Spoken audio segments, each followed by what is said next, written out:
Show da Liberdade. Entrevista. Vamos conversar agora no programa Show da Liberdade com o médico cardiologista, o Dr. Anderson Almeida. Vamos falar sobre o coração, mais especificamente as valvulopatias. Dr. Anderson Almeida, bom dia, seja bem-vindo ao programa Show da Liberdade. Bom dia, Claudiane, bom dia a todos os ouvintes. Vamos lá, estou preparado para as perguntas. Vamos lá e falar para os nossos ouvintes, se tem alguma dúvida e quiser fazer alguma pergunta para o médico cardiologista, o Dr. Anderson Almeida, já pode nos enviar através do nosso WhatsApp no 982147247. Quando a gente fala na questão do coração, são vários assuntos, vários temas a serem abordados, mas hoje vamos falar de fato em relação à valvulopatia e o que de fato, de uma forma bem simples, doutor Anderson, o que quer dizer valvulopatia? Valvulopatia é toda doença que acomete as válvulas do coração. O coração, ele tem 4 válvulas. E nessas 4 válvulas que o senhor está trazendo para a gente, quando a gente fala desses cuidados com o coração, quem está nos ouvindo agora deve estar se perguntando o que esse problema ele pode causar, doutor Anderson? Veja, o acometimento dessas válvulas pode se dar principalmente por 3 tipos de doenças. Febre reumática, que é uma infecção que dá na garganta, causada por uma bactéria chamada Streptococcus. Ela acontece em um grupo restrito de pessoas em torno de 5 anos a 18 anos de idade. Então, essa alteração, as pessoas têm essa infecção na garganta e depois de alguns dias, o organismo cria anticorpos contra essas bactérias, só que esses anticorpos começam a atingir as válvulas do coração. E quando acontece isso, as válvulas perdem a sua função. Elas não conseguem mais mandar o sangue adiante, ou elas ficam muito estreitadas. Isso acontece com o decorrer dos anos. Não é uma coisa imediata. É uma coisa mais lenta, mas essa é uma das causas, seria febre reumática. A outra seria a infecção causada, que não seria bem infecção, seria uma alteração congênita, que é 2% da população, que no caso, a válvula nasce, a válvula aórtica, que é uma das válvulas do coração, ela nasce apenas com 2 partes, a pessoa evolui com essa doença até os 50 anos e começa a sentir cansaço, dor no peito. E a outra causa seria uma lesão da válvula pela idade. O paciente vai ficando velho, idoso, e a válvula vai ficando calcificada. Depois de 60, 70 anos, a válvula fica estreitada. Chama-se esclerose aórtica senil. Então, basicamente, as valvulopatias são causadas por essas 3 doenças. E quando a gente fala na questão do diagnóstico, o senhor trouxe para a gente essas 3 doenças que podem desenvolver a valvulopatia, mas o diagnóstico, assim que ela é feito, quais são os exames para diagnosticar? E quando a gente fala na questão do tratamento também, o que deve ser feito nesse caso? Alô? O senhor está me ouvindo, doutor Anderson? Agora melhorou, estava minha ligação. Agora melhor? Eu lhe perguntei em relação ao diagnóstico. Assim que é diagnosticada a pessoa com valvulopatia, como é feito esse tratamento? E quais exames são essenciais para que tenha esse diagnóstico? Veja, primeiro o paciente vai se queixar de algum sintoma. Geralmente ele vai ficar cansado, ele pode sentir uma dor no peito, ele pode ter um desmaio. E o atendimento médico é fundamental. No exame físico, o médico vai auscultar um sopro. Geralmente, esse paciente tem um sopro no coração, pelas alterações nas válvulas. Então, quando o médico detecta o sopro, o paciente, diante de um sintoma desse, ele geralmente é submetido a um eletrocardiograma e ao ecocardiograma. Aí, diante disso, a gente consegue dar o diagnóstico. E após esse diagnóstico, o tratamento, como ele é feito? O tratamento geralmente é feito com o reparo da válvula. Ou cirurgia, no caso, existe a troca da válvula por uma prótese, ou o reparo da válvula, no caso, a válvula do paciente, ela consegue ser reconstruída. Aí é uma das possibilidades. Temos aqui... O tratamento definitivo realmente é esse, ou troca ou reparo da válvula, sempre de uma maneira cirúrgica. Recentemente, existem novos tratamentos, que o tratamento é feito via cateterismo cardíaco. Existem próteses que você introduz pela artéria femoral, pela artéria próxima da região inguinal, e você faz a expansão dessa prótese. E já temos aqui participações dos nossos ouvintes, doutor Anderson. A Janaína, ela é lá do bairro do Salgado, ela diz que a mãe dela tem 71 anos e sente muito cansaço. Ela gostaria de saber se pode ser um problema de válvula. Olha, veja, existem muitas causas de cansaço no idoso. Desde insuficiência cardíaca, desde doença coronariana, tem muitas doenças que podem ser causadas. O mais importante de tudo é ela passar por uma avaliação com o médico e avaliar, ver se ela tem sopro e pedir o ecocardiograma. Aí com o ecocardiograma é que a gente vai ter muita possibilidade de dar o diagnóstico ou excluir o diagnóstico de valvopatia. E esse diagnóstico ele é muito importante e a pessoa também procurar um médico, porque nem sempre todo o cansaço, dependendo da pessoa ser idosa, quer dizer que essa pessoa vai ter problema com válvula, né, doutor Anderson? Não, a maioria das vezes não é válvula. Embora assim, o mais comum do idoso ter problema de válvula é, como eu falei, a estenose aórtica senil. O paciente, depois de 70 anos, a válvula aórtica, que é a válvula que leva para o tórax e para os membros inferiores e abdômen, essa válvula ela vai envelhecendo, vai calcificando e vai ficando um pouco atrofiada. Então, a válvula que era para ter uma abertura de 2,5, 3 centímetros, fica com uma abertura de 1 centímetro, uma abertura muito pequena, e o coração sofre muito para mandar sangue adiante, e ele começa a ficar um coração cansado, começa a ficar musculoso, ele não consegue dar a demanda que o coração precisa, que o corpo precisa. Aí o paciente pode ter cansaço, pode ter desmaio, pode ter dor no peito, principalmente na faixa etária de 70 a 80 anos. Então isso existe uma certa prevalência nessa idade desse tipo de patologia. Mas o ecocardiograma ele é fundamental, ele dá o diagnóstico em 100% dos casos. Temos a pergunta da Vanessa, lá do Divinópolis. Ela diz que teve febre reumática na infância. Ela tem 35 anos e gostaria de saber se ela pode ter valvulopatia sem saber. Pode. Porque o sintoma da febre reumática, da valvulopatia reumática, veja, a valvulopatia reumática, a doença reumática acontece entre os 5 e os 15 anos de idade.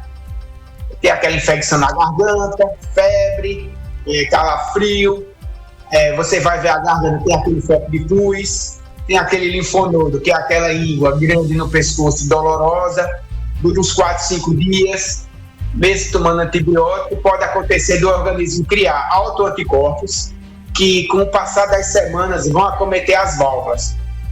A princípio você não sente nada, mas depois de 30, 40 anos de idade, é quando surgem os sintomas, porque de vez em quando você fica tendo contato com essa bactéria e aciona esses anticorpos combatem a bactéria e ao mesmo tempo vão atingir as válvulas do coração. Então o paciente em torno de 35, 40, 50 anos começa a sentir cansaço, começa a não ter condição de fazer tanto exercício, começa a aparecer um sopro mais audível no coração. Então é nessa faixa etária que se dá a maior parte dos diagnósticos de valvulopatia reumática. No caso dessa paciente, o ideal seria ela procurar um clínico, ele fazer o exame físico, uma vez detectando o sopro cardíaco, indicar ela para um cardiologista para fazer um ecocardiograma. E daí os riscos, né? Uma doença silenciosa, e a gente fala daquele acompanhamento que de fato deve ter. O check-up, como a gente diz, que ele é essencial, todos os anos tem que fazer, não é isso, doutor Anderson? É bom a gente alertar também para esses cuidados também que a pessoa deve ter, porque muitas vezes só acaba procurando o cardiologista quando o problema já está, que a pessoa não está aguentando mais, só vai quando não está aguentando, está sentindo dor, aquele aperto, aí vai e procura. E não deve ser assim, né? Esse acompanhamento, ele é essencial, esse check-up, esse cuidado com a saúde. O check-up, assim, eu acho que todo mundo deveria fazer um eletrocardiograma até os 30, 40 anos de idade, entendeu? Uma avaliação, dar uma olhada, ver pressão, colesterol, ver a glicose. Eu acho que seria importante. Embora que, infelizmente, existem estudos que comprovam que check-up não altera a sobrevida.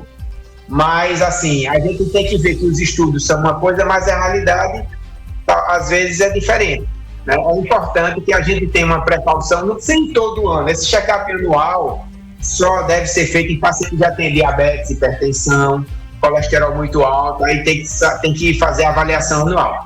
Mas se uma pessoa não tem absolutamente nada, não sente dor, não sente cansaço, pratica exercício ou não, mas não tem nenhum indício de doença, ela pode fazer ali entre 30 e 40 anos e repetir a cada 5 anos o check-up, não teria problema não. Mas eu acho que é importante fazer pelo menos o primeiro para saber se está tudo bem ou não, para daí tomar a decisão, se vai fazer a cada 5 ou anualmente. Temos mais uma pergunta. Maria de Fátima, ela é lá do Sítio Contendas, tem 37 anos. Ela diz que sente muita dor no peito. Já fez 2 exames e não deu nada. Ela disse que o médico acabou pedindo um exame de esteira. Ela fez, só que está esperando a consulta para mostrar esse exame ao médico. Mas ela gostaria de saber se isso é grave ou se tem a ver com o coração ou não, essa dor que ela sente no peito.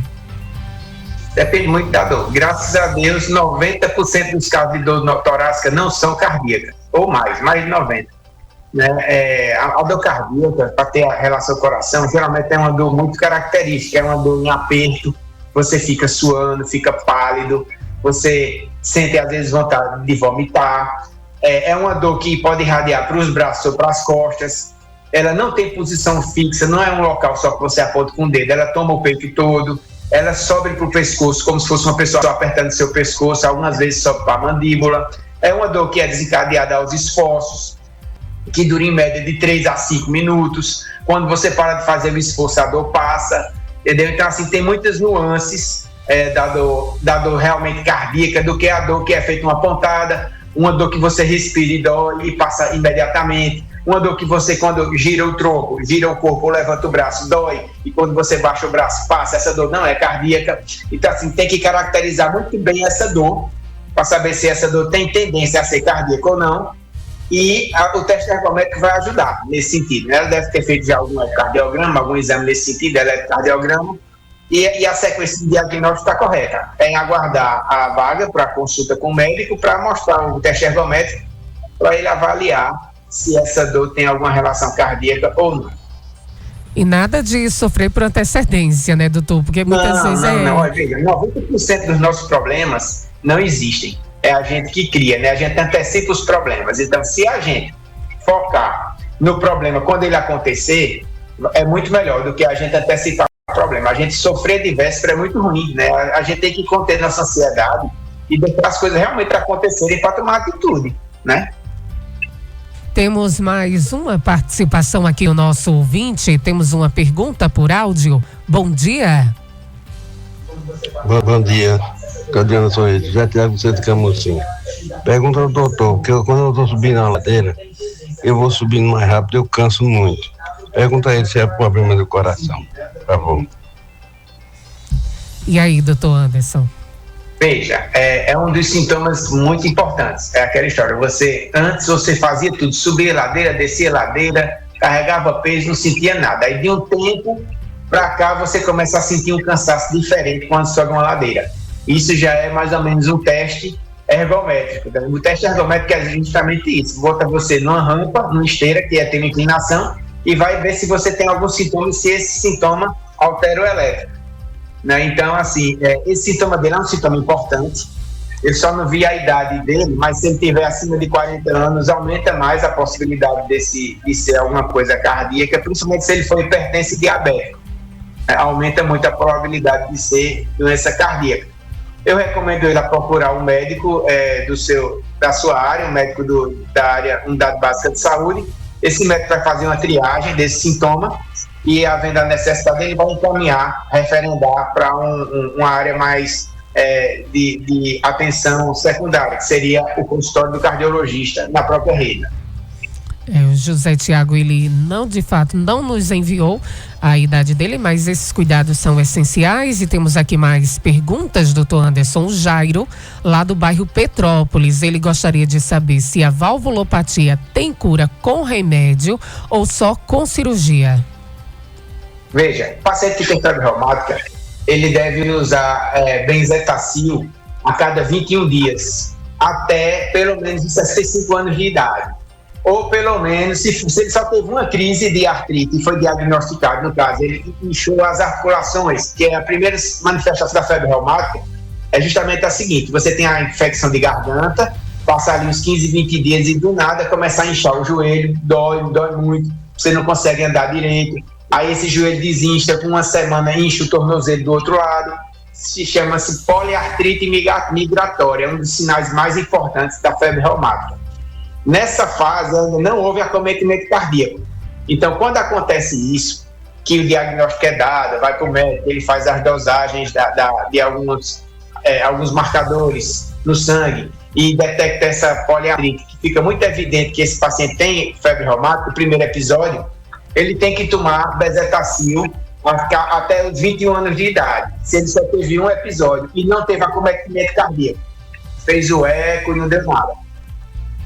Mas, se esse paciente já tem vários episódios, já tem alguma alteração nas válvulas, essa medicação tem que ser utilizada, uma injeção de benzetacil a cada 21 dias até os 65 anos de idade, e há quem diga que deve ser tomada até o final da vida.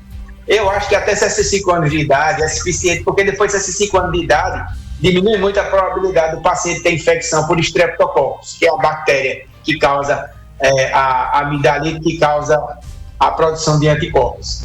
Então, eu acho que nesse caso, o tratamento inicial, às vezes você pode ficar tomando a benzetacil como prevenção, não piorando as válvulas. Em algum momento, se essas válvulas forem piorando, forem estreitando demais, forem ficando insuficientes, ela fica incompetente, o sangue fica voltando todo para dentro do coração, e o coração cresce muito e começa a perder força, aí sim é o momento de operar. Principalmente quando o paciente tem sintoma de cansaço. Quando o paciente começa a cansar e ele tem uma alteração na válvula importante, esse é o momento ideal de fazer a cirurgia, que é a troca da válvula por uma prótese. E o nosso ouvinte, o José Tiago, da pergunta anterior, doutor Anderson, ele mandou aqui a idade dele, ele tem 65 anos. 65 anos, pois é. Então ele tem que procurar um médico da Unidade Básica de Saúde para poder ele fazer uma avaliação e, dependendo da estratificação, no caso da avaliação inicial, o médico vai julgar se é necessário ele ir ao cardiologista. Pelo que ele está descrevendo, eu acho que ele vai ser encaminhado para o cardiologista vai fazer alguns exames, fazer eletro, fazer cardiograma. O que a gente dispõe no SUS geralmente é o teste ergométrico, fazer o teste ergométrico, e se alterado, partir para um exame mais profundo, seria o cateterismo cardíaco, para saber se há alguma obstrução nas artérias coronárias. Havendo obstrução das artérias coronárias, o tratamento é feito com cateterismo, que ele vai dilatar a artéria, bota um estente, ou, se for várias lesões graves, a cirurgia de ponto de safena é mandatória nesse caso. Temos aqui a pergunta do Wanderson, ele que é lá do Luiz Gonzaga. Ele diz que sente o coração disparar após tomar o café, e também ele diz que ao fazer esforço físico. Ele pergunta se isso é perigoso, doutor Anderson. Não necessariamente. Todo exercício físico acelera o coração. Se não acelerar, aí tem problema, porque a resposta natural do coração ao exercício é a frequência cardíaca acelerar. No caso, você vai correr, vai jogar futebol, o batimento cardíaco é de 50 e 100, vai para 140, 150, 160 por minuto. Isso é fisiológico, porque o coração tem que bombear sangue para as pernas, para o cérebro, para todos os órgãos. E como você está correndo muito, as pernas precisam de muito oxigênio nos músculos. Então, ele tem que acelerar, que é para suprir essa demanda. Então, quanto a isso, não tem problema não. E café tem cafeína que também é taquicardizante. A cafeína, ela acelera o coração. Tem pessoas que são mais sensíveis, nem todo mundo isso vai acontecer, mas pode acontecer do coração acelerar um pouco tomando café, e isso não ser um problema, ser apenas uma questão de sensibilidade. Temos aqui a pergunta da Sônia, ela que é lá de Riacho das Almas. Ela diz que o tio dela tem valvulopatia e agora desenvolveu insuficiência cardíaca. Ela pergunta se isso é comum ou se eles devem se preocupar. Justamente, quando a válvula fica com uma lesão muito grave, o sintoma é insuficiência cardíaca, porque o coração cresce, porque o coração tem que bombear o sangue que está vindo do pulmão e bombear o sangue que está voltando da artéria à aorta. Então o coração começa a receber um volume tão grande que ele começa a ficar crescido. No que ele cresce, ele começa a perder força de contração. Geralmente as lesões graves das válvulas levam à insuficiência cardíaca. É justamente nessa hora que o paciente começa a cansar. No que o paciente começa a cansar, quando o paciente começa a cansar, é porque ele está começando a desenvolver insuficiência cardíaca de origem valvar, ou seja, a válvula está causando a insuficiência cardíaca. Aí nessa hora tem que se avaliar a possibilidade de intervenção cirúrgica. Temos aqui a pergunta da Beatriz. Ela diz que tem uma leve insuficiência valvar. Ela tem 45 anos. Ela gostaria de saber se ela pode continuar fazendo academia. Pode. Insuficiência valvar leve, tipo, às vezes vem no ecocardiograma, refluxo mitral discreto, refluxo tricúspide discreto, insuficiência mitral mínima. Toda lesão que for discreta, ela não impõe nenhuma sobrecarga para o coração. Você pode fazer qualquer exercício, isso não impede nada. Agora, se você tem uma doença valvar, reumática, diz assim, a válvula está calcificada, com insuficiência moderada, o ventrículo já está crescendo, não, aí você tem que redimensionar o tipo de exercício. Mas todas as lesões discretas, lesão leve, refluxo mitral, tricúspide leve, refluxo aórtico leve, diagnosticado no ecocardiograma, sem nenhuma outra informação que leve a pensar em doença reumática, pode fazer exercício sem restrições. Temos aqui mais uma participação da nossa ouvinte. Ela gostaria de saber, a nossa ouvinte, a Tatiana, ela gostaria de saber se é normal sentir o coração acelerando do nada. Não é normal. Não. Coração acelerando por nada, sem nenhuma emoção, porque às vezes você tem um susto, está passando por algum problema, aí o coração pode ficar acelerado, mas do nada ele acelerar não é normal, não é habitual. Principalmente se você está em repouso, né? Aí valeria a pena passar por uma avaliação clínica para saber o que é que pode estar acontecendo. Existem algumas arritmias automáticas que o coração dispara do nada, o batimento é de 50 e 100, vai para 160, 170 e depois ele para também de vez do nada, né? Isso, a pessoa já nasce com essas alterações, às vezes são fios extras que nascem no coração, você já tem isso desde que nasceu, ou às vezes o próprio sistema de condução tem uma via mais lenta e uma via mais rápida e fecha um circuito que acelera muito o coração. Nesse caso, valeria a pena ela fazer uma avaliação inicial para ver se tem alguma relação. Mas, na grande maioria das vezes, essa sensação de palpitação é mais do quadro de ansiedade mesmo, né? Existem algumas doenças, tipo doença da tireoide, que pode acelerar muito o coração, mas aí seria uma aceleração permanente. O coração fica acelerado, digamos, 120, 130, o dia todo dia, inclusive dormindo. Mas aí o paciente se sente desconfortável e geralmente procura um médico mais brevidade, mas não é tão comum. E para a pessoa que foi diagnosticada com a valvulopatia, que já fez esse tratamento, né, que já colocou essa válvula, quais são os cuidados que essa pessoa tem que ter? Porque ela vai conviver com isso. Então, quais são os cuidados? O que é essencial fazer? Veja, tanto as pessoas quanto as que já têm doença cardíaca valvar, que ainda não operou, que já foi diagnosticado com valvopatia reumática, esse paciente, que é a maioria dos casos, 70% das valvopatias são reumáticas, esses pacientes precisam ter todo o cuidado na hora de fazer procedimentos dentários ou cirurgias. Geralmente se recomenda uma profilaxia para evitar a contaminação pelas bactérias da válvula, a gente sugere que o paciente faça uso de um antibiótico 1 hora antes de cada procedimento dentário ou de algum procedimento cirúrgico. Né? Aí, no caso, a informação vai para o médico, ele passa o antibiótico, que é profilático. Esse antibiótico o paciente usa 1 hora antes, para que evite que na hora da manipulação do dente ou da cirurgia, a bactéria caia na corrente sanguínea e atinja a válvula, entendeu? E não é nem que atinja a válvula, é que a bactéria ela consiga chegar à válvula e causar uma nova infecção na válvula, né? Criar uma endocardite, né? Então, para evitar que isso aconteça, a gente faz essa profilaxia com antibiótico. E temos mais uma... Além disso, mesmo trocando a válvula, desculpe a interrupção, deve continuar tomando a bezetacil até os 65 anos de idade, a cada 21 dias. No caso de valvopatia reumática. A valvopatia do idoso, que troca a válvula por 70 anos, esse não precisa tomar bezetacil, não. Aí já é outro tipo de doença. Temos mais uma participação por áudio. Bom dia. Bom dia, eu gostaria de perguntar ao doutor Anderson. O meu pai, ele tem 85 anos e já teve 2 começos de infarto. Só que ele é muito teimoso com a medicação e com a maneira dele trabalhar. E na nossa família é muita gente com esse problema de sopro, que a gente chama sopro, né?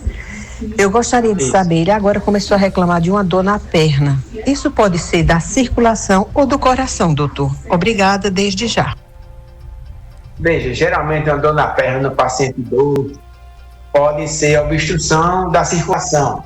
O paciente tem, com o envelhecimento, as artérias vão ficando calcificadas e vão ficando obstruídas. Como ele já teve infarto, tudo, ele tem doença arterial coronariana. Essa obstrução é causada por acúmulo de gordura nas artérias coronárias e vai obstruindo até que o paciente sinta dor quando faz exercício. E esse fenômeno acontece também nas artérias das pernas. Então essas artérias vão criando placas e essas placas vão obstruindo o fluxo sanguíneo. E esse paciente tem, principalmente quando ele vai andar, ele sente dores. Uma dor grande na perna, igual a dor do coração quando você vai subir uma ladeira que tem obstrução nas coronárias. Então, o ideal seria ele passar por um cirurgião vascular para poder fazer uma avaliação com ultrassom dessas pernas para saber se há obstrução. E o tratamento, se for muito grande a obstrução, é feito por cateterismo. E se for moderado, o tratamento é usando os medicamentos, mesmo medicamentos que a gente trata infarto, que seria aspirina e o uso de estatinas, né? Para poder evitar que a doença progrida. Doutor Anderson Almeida, eu quero agradecer pela sua participação aqui no Show da Liberdade. Muitas perguntas ainda chegando, mas pode disponibilizar suas redes sociais. E em uma próxima oportunidade, a gente tira mais dúvidas dos nossos ouvintes em relação às doenças do coração. Muito obrigada. Eu que fico agradecido, obrigado a todos os ouvintes. E a nossa missão, além de atender os pacientes, é esclarecer, né? Eu acho que a informação atingir um público muito maior do que o nosso público de consultório. E informação é tudo, né? Informação é saúde, é sobrevida, é tudo. Então, assim, vale a pena, sim, a gente sempre estar em contato com o público, estarei sempre à disposição.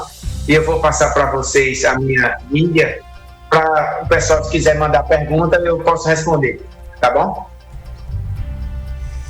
Isso muito mesmo. Obrigado a todos e um bom dia.